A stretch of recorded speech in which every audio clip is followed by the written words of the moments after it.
Hello friends, welcome to our channel. இன்றைக்கி நம்ம ஒரு சூப்பரான வேலையை பற்றின தகவல் தான் பார்க்க போகிறோம்.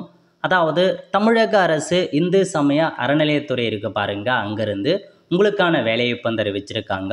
இப்போ இந்த வேலைக்கு யார் யாரெல்லாம் அப்ளை பண்ணலாம், இதுக்கு தேவையான எலிஜிபிலிட்டி என்ன, இதை பற்றின மொத்த இன்ஃபர்மேஷன் தான் இந்த வீடியோ பார்க்க போகிறோம். இந்த வீடியோ ஸ்கிப் பண்ணாமல் ஃபுல்லாக பாருங்கள். அது மட்டும் அல்ல, இந்த வீடியோ நிறைய பேருக்கு ஷேர் பண்ணுங்க. ஓகே, அதாவது உங்கள் எங்கேருந்து அறிவிச்சிருக்காங்கன்னா அருள்மிகு ஸ்ரீனிவாச பெருமாள் திருக்கோயில் இருக்க பாருங்க, எக்மோர் சென்னை, அங்கேருந்து வேலையை இப்போ கொடுத்துட்டாங்க. என்னமான பதவினா மேலே குழு கேட்டிருக்காங்க. 15,300 ரூபா சேலரி, ஒரு வேக்கன்சி அறிவிச்சிருக்காங்க.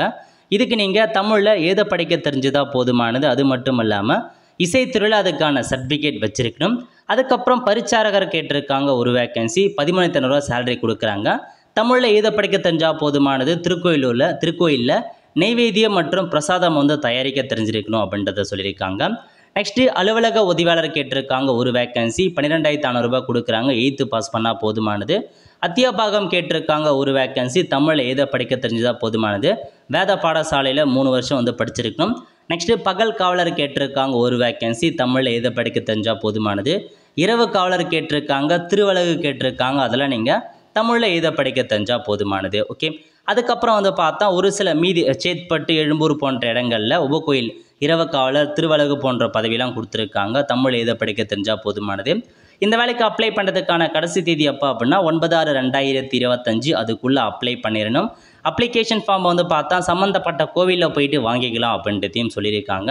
அது மட்டும் இல்லாமல் அப்ளிகேஷன் ஃபார்மும் கொடுத்துருக்காங்க. இதான் அப்ளிகேஷன் ஃபார்ம். இதில் போயிட்டு பாஸ்போர்ட் சைஸ் ஃபோட்டோ ஒட்டிட்டு எந்த பதவிக்கு அப்ளை பண்ண போகிறீங்க, பெயர் என்ன, கேட்டிருக்க எல்லா இன்ஃபர்மேஷனுமே ஃபில் பண்ணிட்டு உங்கள் சைன்லாம் போட்டுட்டு டாக்குமெண்ட்டை பொறுத்த வரைக்கும் எந்த மாதிரி டாக்குமெண்ட்னா பிறந்த தேதிக்கான டாக்குமெண்ட், ஆதார் அட்டை, இந்து மதம் அப்படின்றதுக்கான டாக்குமெண்ட், கல்வி சர்டிஃபிகேட்டு, நன்னடத்தை சர்டிஃபிகேட்டு, அனுபவ சர்டிஃபிகேட்டு, அப்புறம் 35 ரூபாய்க்கான தபால் விலை ஒட்டி அஞ்சல் உரை, இதெல்லாமே சேர்த்து அனுப்பி வைங்க. நிபந்தனை கொடுத்துருக்காங்க, ஒன்லி ஹிந்து பீப்புள் மட்டும்தான் அப்ளை பண்ண முடியும், அதர் ரிலீஜன் அப்ளை பண்ண முடியாது. எல்லா டாக்குமெண்ட்ஸுமே செல்ஃப் அட்டாஸ்ட் போட்டு அனுப்ப சொல்லியிருக்காங்க.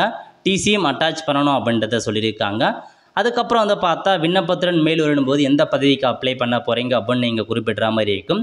இன்டர்வியூக்கு பார்த்தா உங்களுக்கு இன்ஃபார்ம் பண்ணுவோம் அப்படின்றதையும் சொல்லியிருக்காங்க. இதாங்க பேசிக் இன்ஃபர்மேஷன்.